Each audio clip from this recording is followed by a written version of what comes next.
JMP weather में आपका स्वागत है। आज इस वीडियो में हम बात करेंगे चक्रवाती तूफान जो क्यों बनते हैं और कब बनते हैं और भारत को कितना प्रभावित करते हैं। चक्रवाती तूफान हर साल अक्टूबर और मई के महीने में ज़रूर आते हैं, जो भारत के कई भूभागों को प्रभावित करते हैं और कई जनसंख्या को बहुत प्रभावित करते हैं, जिससे जनजीवन अस्त व्यस्त हो जाता है। इनसे निपटने के लिए सरकार भी बहुत विफल साबित होती है, कई लोगों की जानें भी चली जाती है। इस वीडियो को अगर पसंद आए तो लाइक करें, शेयर करें और सब्सक्राइब जरूर करें। सबसे पहले बात करते हैं चक्रवाती तूफान बनने के कारणों की।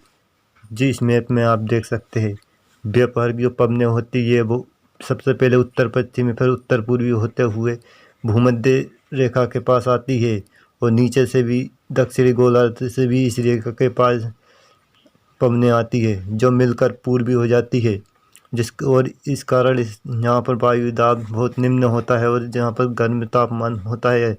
उत्तरी गोलार्ध दक्षिणी गोलार्ध की अपेक्षा तापमान ज़्यादा होने के कारण वायु दाब निम्न होता है, जहाँ पर अधिक बादल बनते हैं जो दोनों दिशाओं में आगे बढ़ते हैं। दक्षिणी गोलार्ध की तरफ बढ़ जाते हैं और उत्तरी गोलार्ध की तरफ भी बढ़ जाते हैं।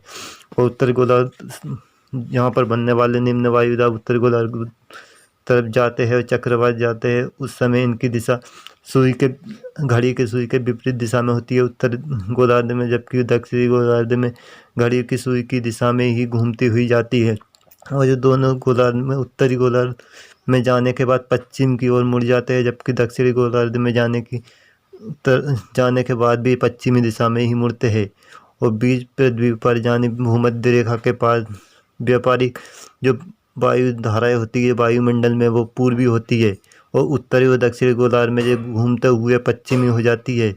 इसी फार्मूले के आधार पर वर्ष भर मौसम प्रभावित होता रहता है। अब बात करते हैं समुद्री तूफान कब बनते हैं और किस समय बनते हैं।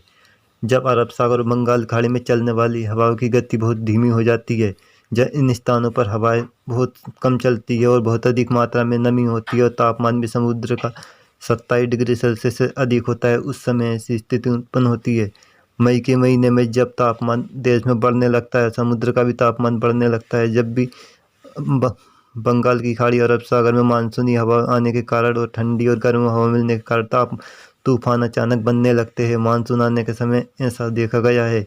भाई पूरे बारिश के सीजन में तो तूफान नहीं बनते हैं, क्योंकि जहाँ पर दक्षिण पश्चिम मानसूनी हवा बहुत तेजी होती है बंगाल की खाड़ी और अरब सागर में, और जिसके बाद जैसे ही मानसून का सीज़न ख़त्म होता है, दक्षिण पश्चिम मानसून जाने के समय अक्टूबर नवंबर दिसंबर तक, यानी उत्तर पूर्वी मानसून के समय समुद्र का तापमान 29-30 डिग्री सेल्सियस होता है।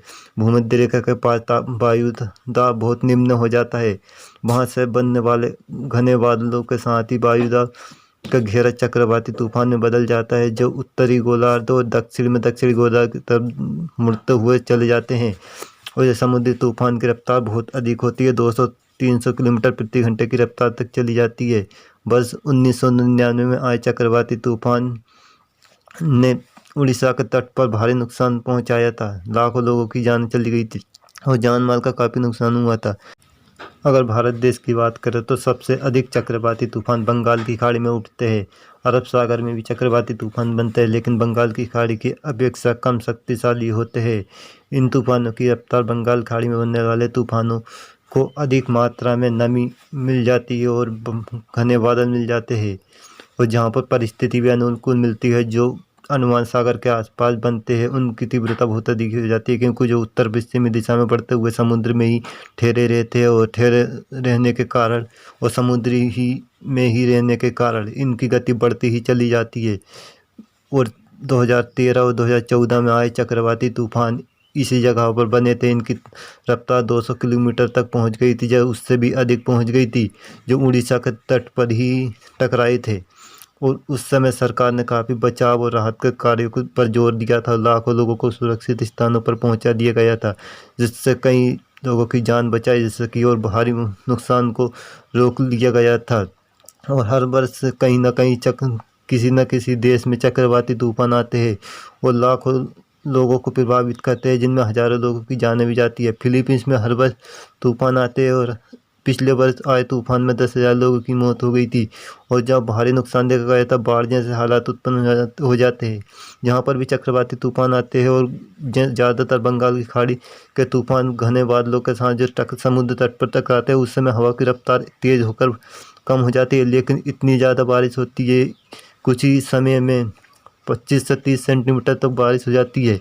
और जहाँ पर बाढ़ जैसे हालात उत्पन्न हो जाते हैं, उस समय भी सरकार सड़कों से पेड़ गिर जाते हैं और सड़क जाम हो जाती है, उनको भी हटाने में बहुत परेशानी आती है।